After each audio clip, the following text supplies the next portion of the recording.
As mentioned, since Dr. Wu is on first lecture, I'm going to give this presentation on her behalf.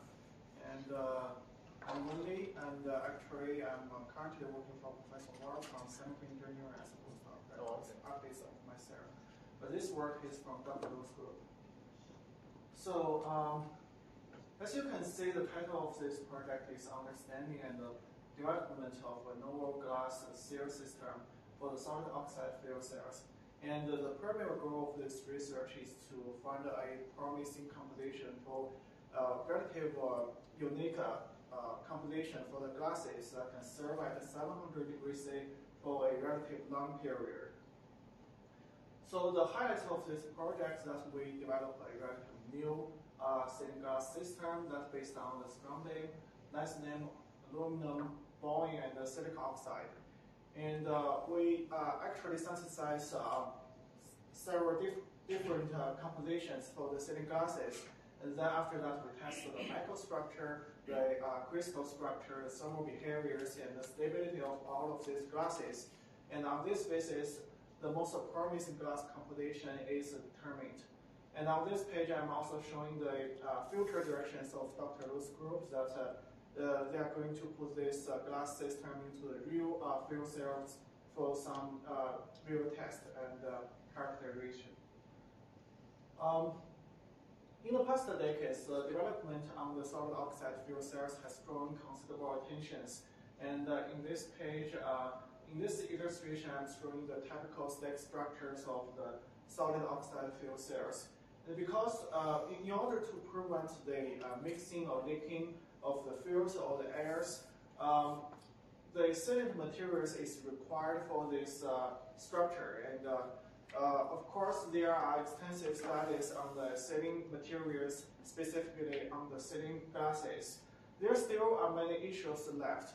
For example, the sealing glass itself can experience degradation during the high temperature working environment. And also there might be some interactions between the sealing glasses and the materials that from the fuel cells. So in consideration of these issues and the working environment that is a high temperature, there are many requirements for the sealing glasses, and I'm listing a few on this page. And those aspects that I highlight is what we studied and is also what I'm going to discuss in this presentation. Specifically, the coefficient of the thermal expansion, known as the CTE, the glass transition temperature, softening temperature, and also the stability of all of these sealing glasses. A little bit information about the background of the sealing glasses. Initially, scientists found that the glasses based on the barium oxide is excellent for this material because it's balanced properties. And however, there are many issues associated with these glasses. As I mentioned, is the degradation of the glass itself at high temperature, and also its interaction with the fuel cell materials. So later on, scientists introduced some more species like sodium oxide, the lithium oxide into the sealing glass system, trying to improve the properties. However, there are still some problems associated with these glasses, such as the interaction with cell components, the poor stability, the low CTE, and the low glass transition temperature. So in this work, Dr. Wu's group developed this sealing glass based on these 5 oxides. And the silicon and the boron oxide are the glass formers in this sealing glass system.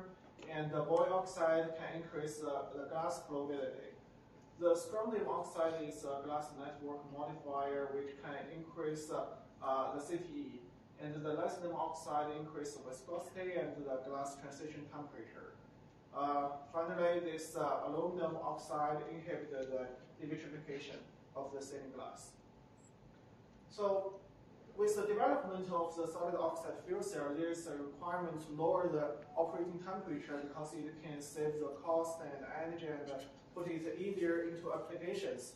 With these requirements, there is also a request for the sealing glass system that to lower the temperature. So the goal of this project is to develop the sealing glass system can serve at 700 degrees C for a relatively long period. I'm showing on this page is our synthesis process. So first, the 5 oxides are mixed together according to the stoichiometries, and along with the crucible, the mixture is transferred into the furnace, where the temperature will be increased to 1400 degrees C and hold there for 3 hours, with a heating and cooling rate of 5 degrees C per minute. And after that, after all of these oxides melt, the liquid is poured into the mold, and where we can get this glass rods. And we cut the tips of the glass rod and polish them, and then this glass is ready for the falling test. To get a good point to get into this compositions test, so we did some calculations according to the literatures to test the glass network connectivity. And as you can see in these 3 continuous plots, there shows a same trend that as the boron oxide added, we found that the glass network connectivity actually decreased. So that's a sign that there is a high tendency for the devitrification. So this calculation just gives us an idea where we should start. And the following plots are our test from the dilatometer for this thermal expansion coefficient, the glass transition temperature, and the glass softening temperature. So on this page, as you can see, this point, the glass transition temperature is actually too high for 700 degrees C sealing glass. So this sample is out of our consideration. And on the other hand, these 3 samples, the CT is too low because the sealing glass CT is supposed to be higher than 8. So all of the samples on this page is taken out of our consideration. Next, for the samples with the strong sodium oxide at 25 molar percentage, we found that very similarly again, this point is very high for the glass transition temperature, so it's taken out of our consideration again. And the rest of the 3 samples are saved for the further consideration. Again, for the 30% strontium oxide, these 2 points are taken off the consideration. So in total, we have 6 candidates for the sealing glass system right now.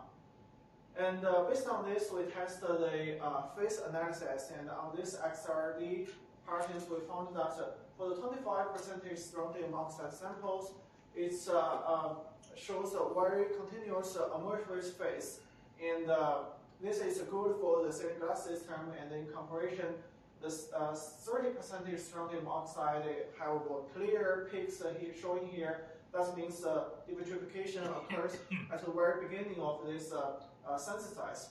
So this 3 again is taken out of consideration, and finally we get 3 candidates. And with this 3, we tested its thermal stability, and we kept it at 700 degrees C for 1500 hours, and this still showed amorphous phase, which is a good sign for the sealing glass system. And in conclusion, we, in consideration of all of these properties, we found that the glass is the most promising composition is 15% boron oxide and 25% strontium oxide, because it's good properties as in the glass transition temperature, softening temperature, the stability, and also the thermal expansion coefficient. So on the last page, I'm showing the publications and the key collaborations for doctoral school. And thank you for your attention.